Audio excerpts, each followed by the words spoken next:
ये आपका वानप्रस्थ बनाना तो दूर।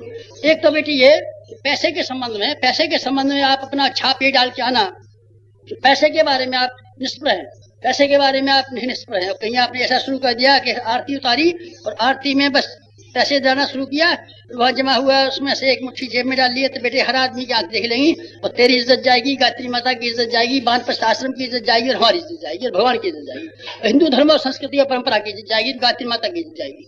इसलिए क्या करना चाहिए, पैसे के बारे में आप जानना चाहते हो तो ठीक है, आप अपने घर में क्या दुकान करते हैं क्या नहीं करते हैं वहां बेईमानी कर सकते हैं, लेकिन वहां जहां आपको हजारों आदमी देख रहे हैं और भगवान देख रहा है और जहां ऋषि की वेदी पर बैठे हुए वहां से पैसे की चालाकी मत करना। पैसे की चालाकी आप करेंगे तो बेटे बड़ा मट्टी पलीद हो जाएगी। पैसे का सवाल नहीं है, सवाल आपके ईमान का है और सवाल इस बात का है कि आपका तौल और आपकी वजन इस लायक है कि नहीं। आप दो पैसे के ऊपर ईमान खराब करते हैं तो हम कैसे मानेंगे? क्या आप कोई ऐसे चरित्रवान आदमी है और ऐसे आदमी है जो नया युग लाने के लिए लोगों के सामने नमूना पेश कर सकते हैं? पैसे के बारे में मत करना, पैसे के बारे में कुछ मत करना। जहां से एक पैसा है रसीद देना, वहां आपके पास रसीद न हो तो हाथ की पर्ची काट के दे आना, देखिए हम गायत्री तपोवन में जा रहे हैं और आपके जो 11 रुपए मिले हम वहां से रसीद भेजेंगे, जब तक कि आपकी जानकारी के लिए, ताकि हम बेईमानी न कर लें, आपको अपने हाथ की पर्ची लेकर के दे जाते हैं, 11 रुपए हमको आपको मिले हैं, रसीद हम वहां से भेजेंगे। यहाँ तक किराया भाड़ा भी कहीं दे, आप किराए भाड़े का भी उनको पर्ची बना करके दे आना। आपने देखा नहीं है, रेलवे से टिकट लेते हैं और जो गवर्नमेंट के स्टाफ के आदमी है रेलवे वालों से रसीद ले लेते हैं, हमने टिकट खरीदा है। बेटी आपको टिकट कोई देता हो तो भी आप रसीद देना, उसकी गायत्री तपोवन से रसीद भिजवाना और टिकट का पैसा नाम डलवाना। पैसे के बारे में अगर आपने खरा पन्ना अपना कायम रखा, बेटे हमारी इज्जत कायम रहेगी, हमारे मिशन की इज्जत कायम रहेगी। और लोगों ने आपके बारे में ये ख्याल बनाना शुरू कर दिया, ये बड़ा पैसे के बारे में ढीला आदमी है, पैसे के बारे में चालाक आदमी है, बस बेटे फिर आपका श्लोक बोलना और मंत्र बोलना और आपका अमुक करना सब एक और पैसे की चालाकी एक। दूसरा एक और बात बताता हूँ, जहाँ आप जाएंगे आपके प्रति आकर्षण पैदा होगा, आपको बड़ा आदमी माना जाएगा, वजनदार आदमी माना जाएगा और सभी लोग आएंगे और सभी मिलेंगे। लेकिन मैं एक बात बताता हूँ, आप अगर मर्द हैं तो आप स्त्रियों के बारे में होशियार रहना। कोई बहन भाई रिक्शे में बैठ कर के साथ साथ जाते हैं और हंसते हुए जाते हैं, हर आदमी ये कहता है ये प्रेमी प्रेमिका जा रहे हैं और किसी की औरत को भागे ला रहा है।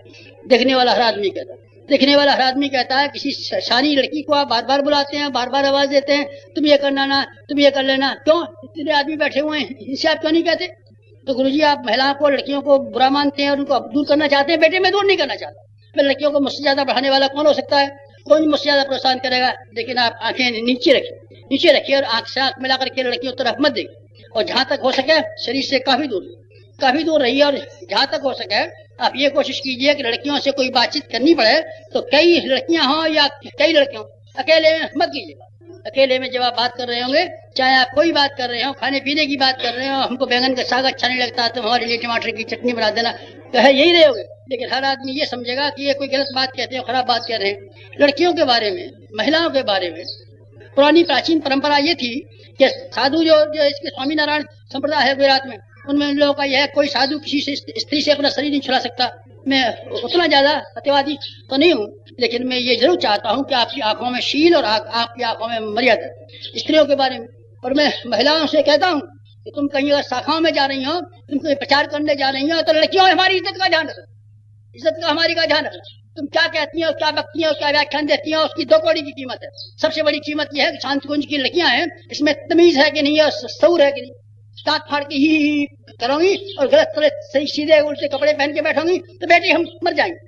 अच्छी तरीके जानते या लड़कियों को तुमने देखा नहीं है, हम भेजते हैं और उनको रुद्राक्ष की माला पहना के भेजते हैं, कपड़े पहना के भेजते हैं और हमको उनको तपस्वी के रूप में भेजते हैं। तो महिला जागृति की लड़कियां जहाँ कहीं भी जाओ सिर्फ तपस्वी के रूप में जाना, अपने घर में जो चाहना हो उसे पहनना।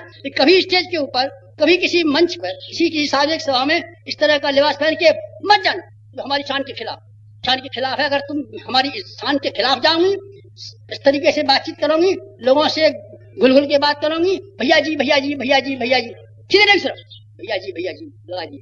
बेटे हमने वहाँ ईसाइयों की नहना को देखा।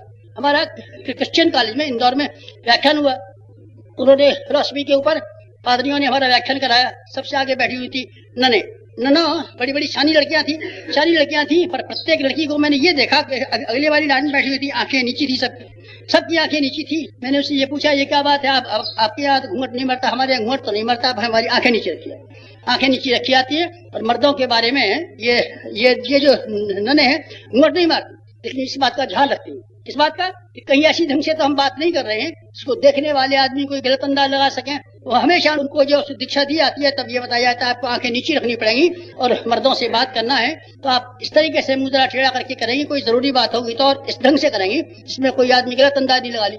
बच्चियों, आपसे भी मैं कहता हूँ और लड़कों आपसे भी कहता हूँ, क्योंकि आपको सार्वजनिक क्षेत्र में भेजता हूँ तो खासतौर से मैं आपको धार्मिक क्षेत्र में भेजता हूँ, वानप्रस्थ बना करके भेजता हूँ। आप इन बातों में बेहद बेहद बेहद सावधान रहिए। आपको स्त्रियों के बारे में किसी ने कलंक लगा दिया तो बेटे हमारा मरना हो जाए, और आपके बारे में किसी ने पैसे के बारे में कलंक लगा दिया तो हमारा मरना हो जाएगा। फिर हम ये मिशन बंद कर देंगे, फिर हम अपना खोमचा लगा लेंगे और हम रिक्शा चला लेंगे और हम ये मिशन बंद करेंगे। आप हमारी इज्जत खराब करेंगे, इज्जत मत खराब कीजिए।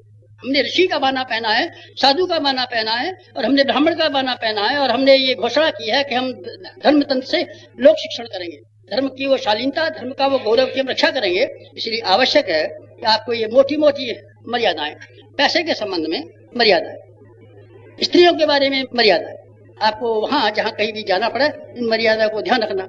अगर आप इन बातों को ध्यान रखेंगे तो बेटे आपका पीला कपड़ा जो हमने पहनाया है उसकी भी इज्जत रह जाएगी और आप जो वानप्रस्थ के माध्यम से कार्य करने वाले हैं उनमें सफलता भी मिलती चली जाएगी। मुझे उम्मीद है आप इन बातों को पूरी तरीके से ध्यान में रखेंगे और ऐसे कदम बढ़ाएंगे यहाँ से जाने के पश्चात अपने वैयक्तिक जीवन में और सामाजिक जीवन में, जिससे वो उद्देश्य पूरा होना संभव हो जाए इसको आप व्याख्यानों के द्वारा करना चाहते हैं। व्याख्यानों के द्वारा नहीं, अपने चरित्र और क्रियाकलाप के माध्यम से अगर आप करें तो हमें खुशी होगी और हमारे उद्देश्य की पूर्ति हुए बिना नहीं रहेगी। आज की बात समाप्त।